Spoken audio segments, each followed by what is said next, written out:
The basis for our sermon this evening is the gospel reading.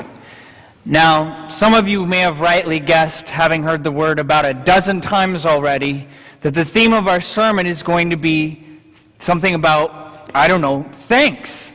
Right on. You got it.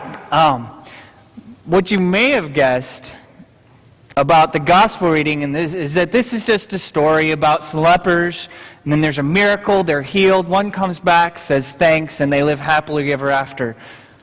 That's not quite where we're going. Close. I think there's a lot more in that gospel reading for us tonight. How much do you really think about what the word thanks means?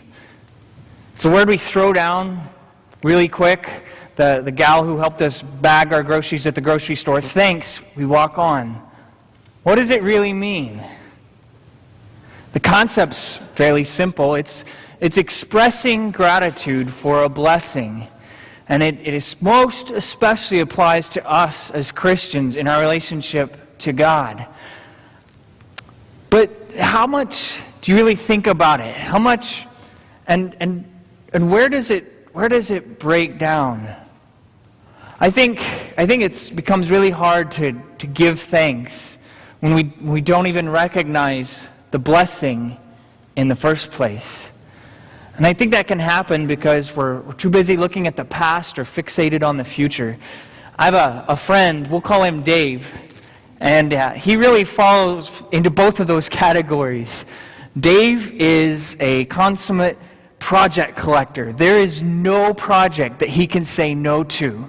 So when you walk into his little apartment, you're greeted by quite a sight. You see, he has projects floor to ceiling, and I'm not exaggerating. He has no less, in his living room, he has no less than 4 or 5 TVs, and he has 7 VCRs, all stacked on top of one another. Yeah. When was the last time you watched a videotape? Yeah. He has all 7, and they all have their own positive qualities. He's got all these things from the past. He's trapped. He's stuck. He can't hardly walk. You don't want to see his bedroom. In fact, he's so committed to this that even when he lost his job, he had to keep his storage unit because his apartment's not big enough, of course. He has to have a storage unit to store all the old vacuum cleaners and computers, and I think you get the picture. He's trapped in his past. He can't really enjoy the present because his past is literally closing in around him. And the funny thing is he's also fixated on the future. At the same time, he keeps dreaming that someday something's going to magically change. He's going to have time to do all these projects and every single little project that comes along.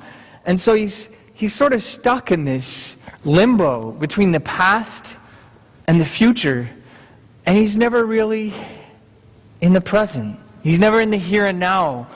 And he has this sense of loss about him. When you listen to how he talks, Dave really feels like he's missing out.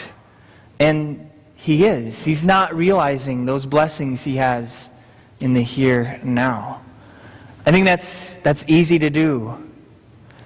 Especially when things change in our lives, we look at the past and it's kind of like trying to drive a car while staring at the rear view mirror. You're going to miss some stuff right in front of your bumper that could be bad. And it's not that being fixated on the future helps any at all too, because it's always the next hill, it's always the next thing, the next bump, it's always out there, and your focus is really beyond what you can see, and you miss the stuff right in front of your face. You miss those blessings God has given us. In effect, when you're stuck in the past, you're saying, God, you got it right then, but I don't know what you're doing now. And when you're fixated on the future, you're saying, God, you haven't got it right, but I think someday you will. And we just lose complete sight of these blessings God gives us now. Well, let's take another look at the gospel reading. I think there's a lot more God has for us here. Now, it's full of all kinds of awkwardness. Don't want to go too much into that because that doesn't really help us tonight, but Jesus is going through this region between Samaria and Galilee, so we're already on the very threshold of social acceptability. We don't want to get too close to those Samaritans. And he's entering a village, it doesn't matter which one, and 10 lepers approached him. That's strike two, because the lepers are supposed to keep their distance. In fact, they're supposed to yell unclean. So the lepers approaching him, we're already breaking rules here. But they still keep their distance, and they call out saying, "Jesus, Master, have mercy on us." They're not saying teacher. They're not saying some other sort of abstract out there title. They're using something that implies some sort of relationship. So I can just see the disciples scratching their heads. When he saw them, he said to them, "Go show yourselves to the priests." And as they went, they were made clean. Then one of them, when he saw that he was healed, turned back, praising God with a loud voice. He prostrated himself at Jesus' feet and thanked him. He was a Samaritan. Luke doesn't let us get away from that. And then Jesus asked, "Were not the 10 made clean, but the other 9, where are they? Was none of them found to return and give praise to God except this foreigner?" Then he said to him, "Get up and go on your way. Your faith has made you